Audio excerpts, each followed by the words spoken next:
శోభతో ముత్తైదువులా చేసే ఫలసాయం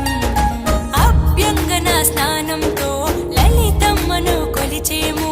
అంచు బట్టలను